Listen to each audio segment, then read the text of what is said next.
Bismillahirrahmanirrahim. Assalamualaikum warahmatullahi wabarakatuh. Kami dari kelompok 2, mata kuliah Jurnalistik dan Publistik akan membahas mengenai sejarah jurnalistik di dunia dan di Indonesia. Kami atas nama kelompok 2 yang beranggotakan Asep Jamaluddin Baharsyah, Aminah Lailatul Da'iyah, dan Yuha Ilayya. Kami mengucapkan selamat menyaksikan. Baiklah, untuk mengawali pembelajaran kali ini, mari kita bersama-sama membaca suratul Fatihah dan sholawat Allahul Kafi. Semoga dengan dibacakannya suratul Fatihah dan sholawat, kita semua mendapatkan keberkahan dan ilmu yang bermanfaat.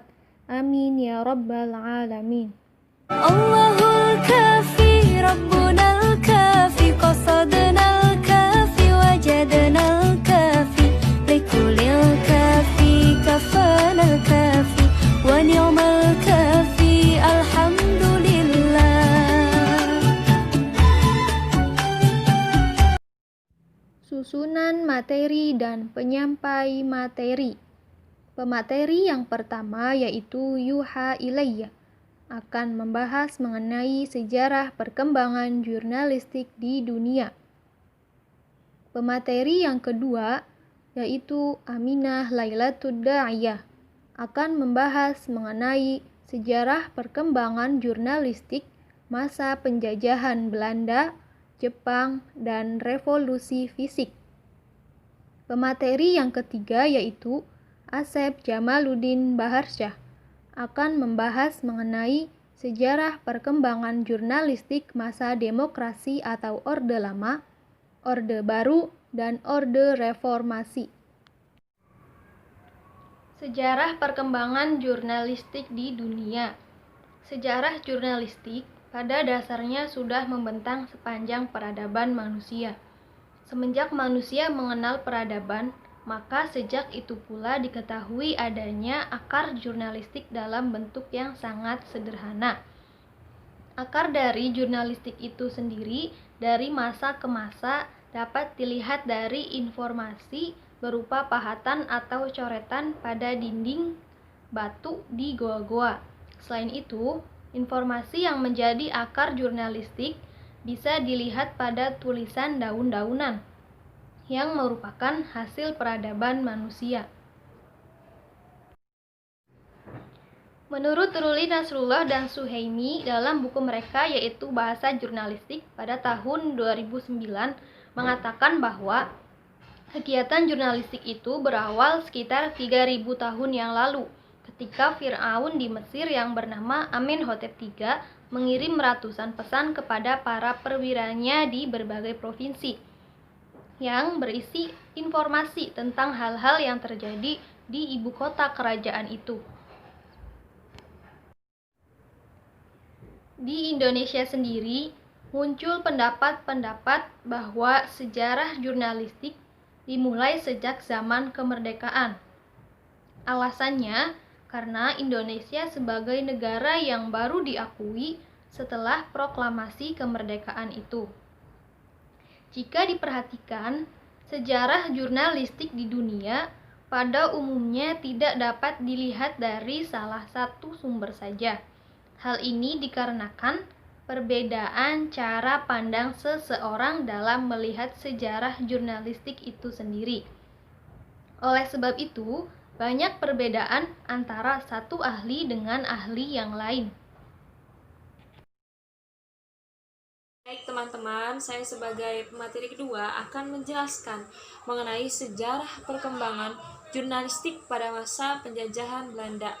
Jadi pada tahun 1615, atas perintah Jan Pieter Korn yang kemudian pada tahun 1618 yaitu menjadi Gubernur Jenderal VOC,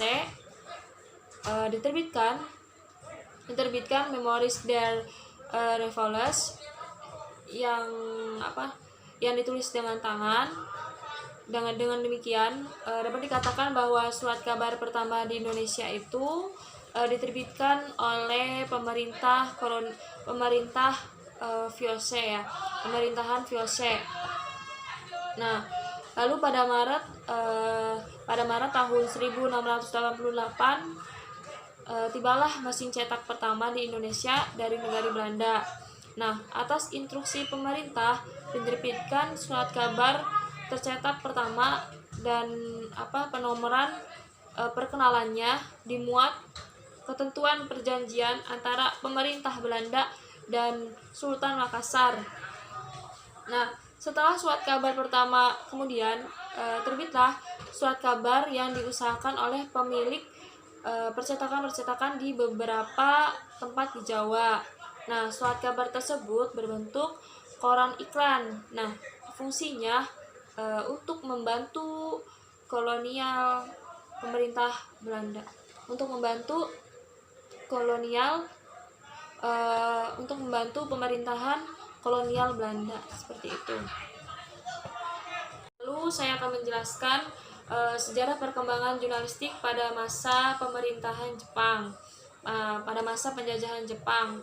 Nah, pada saat itu surat kabar Indonesia yang semula berusaha dan berdiri sendiri dipaksa bergabung menjadi satu dan segala bidang usahanya. Nah, disesuaikan dengan rencana-rencana serta ketentuan serta tujuan-tujuan tentara Jepang untuk memenangkan apa yang mereka namakan Daitoa Senso atau Perang Asia Timur Raya. Nah, dengan demikian pada zaman pendudukan Jepang, pers merupakan alat Jepang. Pers itu merupakan media massa, kabar-kabar dan karangan-karangan yang dimuat hanyalah pro Jepang semata. Lalu, pada masa revolusi fisik. Jadi masa revolusi fisik itu dari tahun 1945 sampai 1949. Nah, membawa coraknya sendiri dalam sifat dan fungsi pers kita. Nah, dalam periode ini pers kita dapat digolongkan ke dalam dua kategori.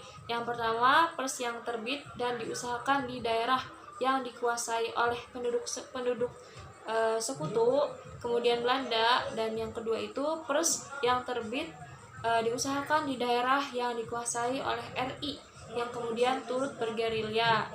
Seperti itu. Terima kasih.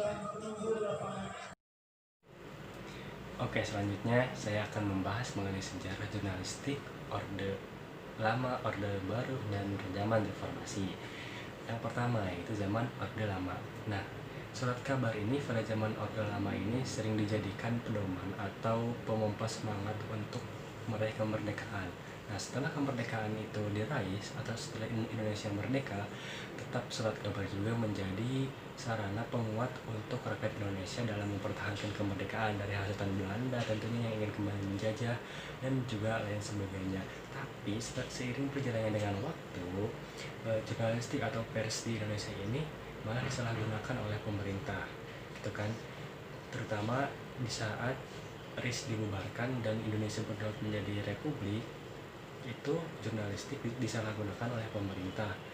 Nah, bahkan media pers itu malah dianggap sebagai, setelah RIS dibubarkan dan diakuinya Indonesia sebagai negara yang berdaulat menurut UUD, jurnalistik ini disalahgunakan atau dijadikan manuver oleh pemerintah untuk menyerang lawan politiknya dan lain sebagainya, sehingga itu menyebabkan jurnalistik di Indonesia malah tidak bebas. Nah, kemudian lanjut ke zaman Orde Baru. Orde Baru pada saat itu sudah berkuasa dan rakyat tentu awalnya senang karena Orde Baru menjanjikan bahwa akan ada kebebasan pers. Tapi ternyata zaman Orde Baru itu malah semakin parah, gitu kan?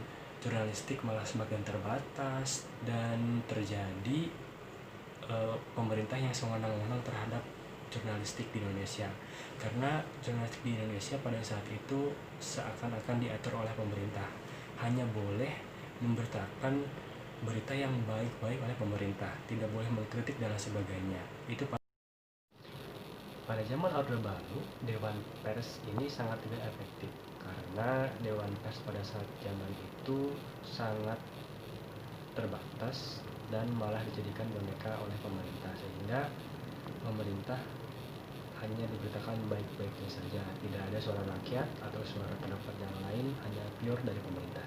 Kemudian pada saat zaman reformasi, pada saat Orde Baru runtuh pada saat itu Dewan Pers kayak seperti bebas begitu, gitu kan.